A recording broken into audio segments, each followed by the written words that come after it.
Hi everybody, welcome back. Thank you so much for being here. My coffee cup is giant in the camera. So I am a little bit late with this January budget. Nothing too nefarious happening, just I filmed the captured portion of this where I show you like the spreadsheet I work on a few days ago, and then I got sick, so I didn't get to film like the intro, the outro, things like that. So I'm doing this a couple of days later. So I'm really just focusing on setting up for this next year. I've said this many a time, but for anyone who's ever new to my channel, I do get paid mid-month. So it's not, when I say January, it's the January to February paycheck. I'm not just like, I think it's the 22nd today, 22 days later, or anything like that. But we've moved into my paycheck now. I have changed up my layout a little bit of the spreadsheet, which you're going to see when we go into the numbers, but I do apologize in advance. I've had a little bit of a problem with capturing it on screen, so if it looks a little bit blurry, sorry about that.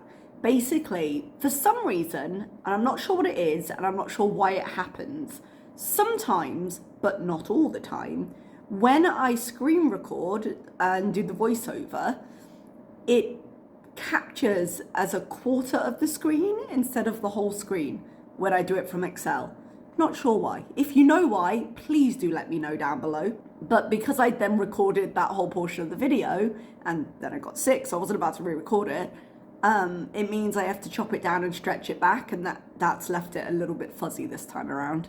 I think it's still readable, but if you're having trouble, that's what's going on there. But anyway, as much as the budget itself hasn't changed too much in the practical elements of what I'm putting into it, this just feels a little bit exciting, just because I feel like I'm on the cusp of like the hard work I put in the last couple of years really starting to bear fruit, which is an incredible place to be in. Because when I say a couple of years, I sort of can't believe I've been that consistent for that long, you know? And I think part of that is my focus changing as I went and kind of coming up with what I wanted to do with my money, and then being like, okay, I want to pay off this card. Okay, I want to pay off the national insurance. Okay, I want to do the emergency fund.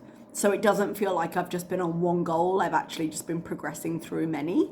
But being this close to like filling up my emergency fund, for example, in the video I do mention I'm waiting on a YouTube payment. It has posted into my account now and it will clear tomorrow. So I am pretty much done with that now, and it will be a total of 2,000 in there. But that means my total emergency fund right now is 9,000, and I've got 1,000 more to go in. And once I've done that, the way I can allocate my money can change, and I can start really seeing some difference in some of the bigger, longer term savings goals I had. Now, I do still need to like put a little bit extra towards filling certain sinking funds and start putting towards my taxes, but the big ones like the future fund for house and what have you, or the pension, can really start seeing some progress, and that's a really exciting thing. Maybe not to everybody, but the fact that I'm in that position and I can say, okay, I feel like I've got enough safety here that I can really push forward with this. And it does make me very prone to going into, you know, you can get like compound interest calculators and things and seeing, okay, what are the possibilities if I do this? And okay, I was thinking of buying a place in, say 5 or 6 years and just paying cash, but then if I don't do that and I just leave that cash to compound, what will I be looking at in 18, 20 years when I actually do retire? And is that worth the risk of sort of waiting for the housing prices to go back up? Well, waiting is perhaps the wrong word there. The housing prices in the UK right now are expected to slide. They're in the process of doing so.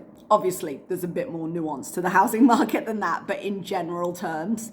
And prior to this, the idea has been basically that house prices have doubled every 10 years, say, approximately. Now, the past can't always predict the future, but it's a line at which we can measure things. And so having to sit and be like, okay, well, is it worth the risk of potentially like saving a lot more, but having trouble finding somewhere to buy, you know? Because the difference in being able to keep the money compounding longer really is quite a big difference than saving up to a certain amount, taking it out, and then dropping it back to zero and having to start again. So those are some of the things going through in my mind now. And on one hand, it's kind of a concern, even if it's only a concern I'm making for myself, because I don't need to make this decision for another 5-6 years. But on the other, it's exciting that we're now at the point where these are things I can consider, you know? So it's a good kind of anxiety, which in the modern day is perhaps the best you can look for. So I'm going to continue to tweak with the format I have. As I say, you'll see it in a minute. I've redesigned it to look a bit prettier. I'm not sure I like it being on 2 pages though. And I'm just going to work a little bit on how I present it and find something that I like that is still workable for me, because I want it to look prettier, but I also want it to be a working document. So we'll still work on that. What do you guys use? I see a lot of people on like iPads and things. I've got an old iPad somewhere. I just never use it. By old, I mean like 2017, but barely ever used. So, but I do find that digital tends to fit me better than the hand drawn ones. I love how they look, but I don't want to be doing my own math. We can't trust that. But who knows? We'll see. I'll keep looking. I think there's a real danger in getting very hoardy with all the all like scrapbooking things and this is pretty and let's do that, when it can distract you from the basis of, no, all you really need is to be able to track it. You don't have to spend money on it. Maybe I should look a bit more into like digital scrapbooking and things. I'm not sure. But it's possible that we're getting off track here. So anyway, this is the beginning of my 2024 budgeting, and I hope you enjoy the numbers. So as you can see, we've got a few changes to the visuals here. There's not really any change practically to what I'm showing you in terms of the numbers. It's just I wanted it to look a little bit cleaner and a little bit prettier. If we go back to the December-January budget, you can see page 1 is going to be this one with my local spending, and then page 2 is going to be this one with my my savings. So if we go back to here, this is what I'm doing actually in Oman. It's my hope once I get into editing that this is going to fit on the screen a little bit better and just be a little easier to see. So let's start on the Omani side as always. My salary was its normal amount, 1,313. And when it comes down to my fixed bill, not a lot of changes here. My home internet was 29. All of these I've already paid. I just put 10 on my electricity because I had a tiny bit left from last month. This is going to be a long month. It's like 5 weeks, so I don't know if I'll make it, but I haven't used AC as much because it's been a bit cooler. If I do end up needing to add a bit more, then so be it, but not a big deal. My cleaner should be 20. I've paid 10 already. Because I paid my cleaner from my budget last month when she came, I don't think I'm going to have to pay 30 this month. I think she came just at the end of the pay period last time, so I got the money from my previous amount. I'll have to double check that though, but I think it'll only be 20 this month. My phone, I just topped up the account. My actual bill each month is about 3.5, but I didn't quite have that. So I put 7 on the phone so I don't have to worry about it for the next couple of months. And I pay 5 Rial to be able to transfer my salary home now, because I'm no longer with the HSBC global account because they closed in Oman. So for my fixed bills, my total is 61 Omani Rial, and I will try to remember somewhere to put a conversion of how much that is in dollars and pounds, because I don't usually do that, but you might find it a bit more interesting if I do. On to my variable spending, we'll start with groceries. I've put 120 in, that's my usual amount. Like I say, it's been getting tighter recently, but I still think I can make it. Transport, I'm just keeping at 20 for now, I haven't used it yet. School, I've got 20, but I've actually just remembered I ordered some supplies for Science Day, so I am going to have to take some money off of that. I'll have to enter that later, but we're just talking about what I've budgeted, not what I've spent at the moment, so it's okay. Beauty and health is going to be 30 because I take a medicine now that I'm going to have to top up, and Miss Comb is staying on its usual 10. Spending and clothing, I give myself 25 for each. The $3.99 I've already spent was a coffee I bought for me and my friend, I do believe.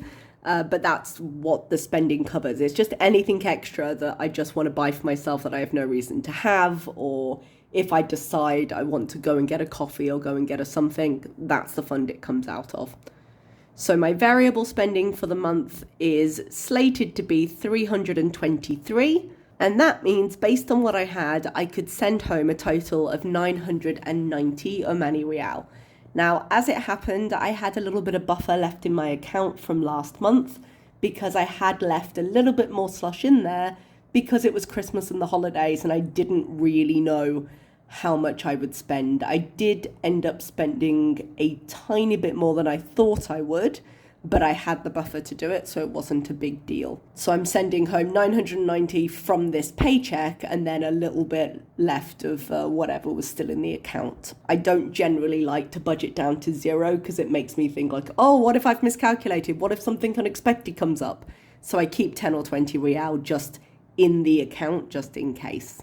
Let's move over onto the home side, the savings side.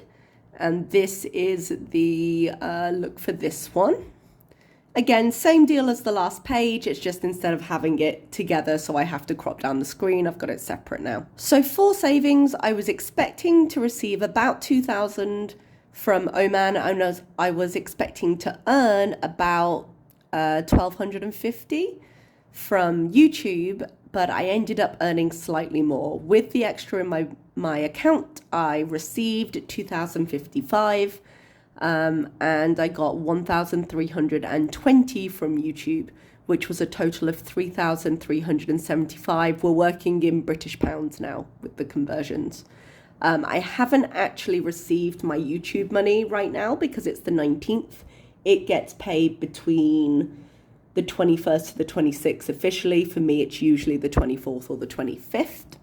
But when I go through, I'll tell you what I'm planning on doing with it. Now, one exciting thing for me this month, in as much as budgeting is exciting, but I suppose it's not really supposed to be, is it? It's nice to see you get to your goals, but the point of budgeting is much like the point of investing. People think it's this big thing, and actually no, it's designed to be boring. If it's boring, you're doing it right. So my emergency fund is where the majority of this money is going. One of my New Year aims was to get my emergency fund fully funded. I was hoping to do a bit more with it last year. I didn't get the chance to finish it, but I'm not mad about it. I did a lot of things last year. I think I used my money well, but I didn't quite get to 10,000 in the emergency, which is what the aim is.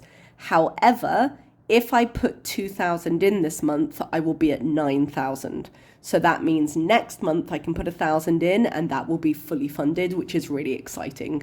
I've put 700 in at the moment, and the other 1,300 that I'm waiting for will come from the YouTube money, and then that will be completely done by next month. So very exciting to get that up to 9,000.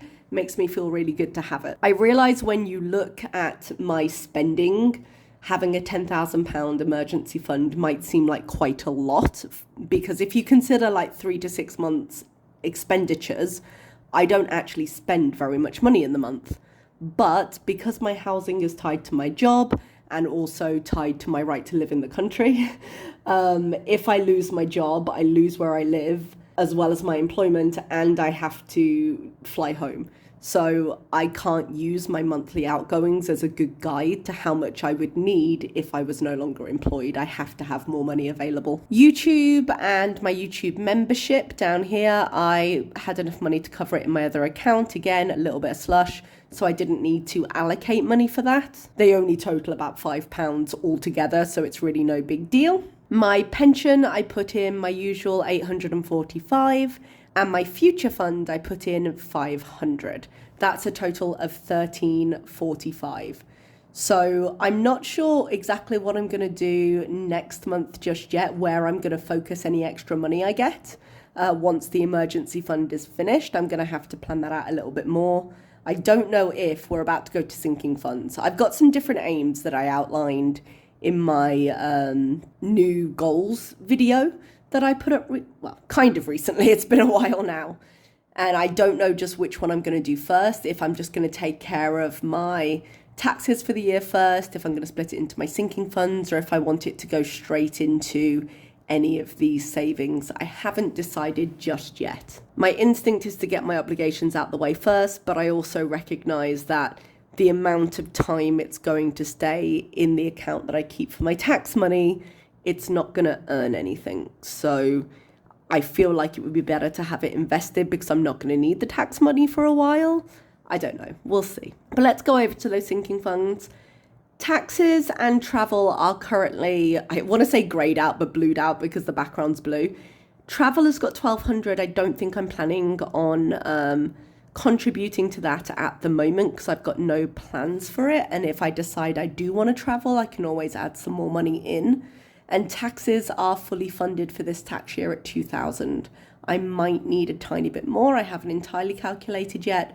But when I paid my taxes last year, I did also pay the first half of this year. So I've got enough for what I need to happen at the moment is more the point. But as I say, if I get my emergency fund done, it might be worth putting some money in there just in case. In terms of my sinking funds, I've got a few things I wanted to do that I did discuss. I want to up the limit, up the amount, I should say, in some of these sinking funds. My gifts needs to be refunded. Not given back, as in put more money in, refilled. And I probably want to up my medical to 1,000 maybe, and maybe my large purchases if I end up wanting to buy a new computer or something like that. So not quite sure how to prioritize yet, but it's a nice problem to have, I suppose. That will be a problem for future me when February hits and I've actually got the money to go. But we'll have a think about that in between my now and my next check-in with you, and I'll decide where I want the things to go.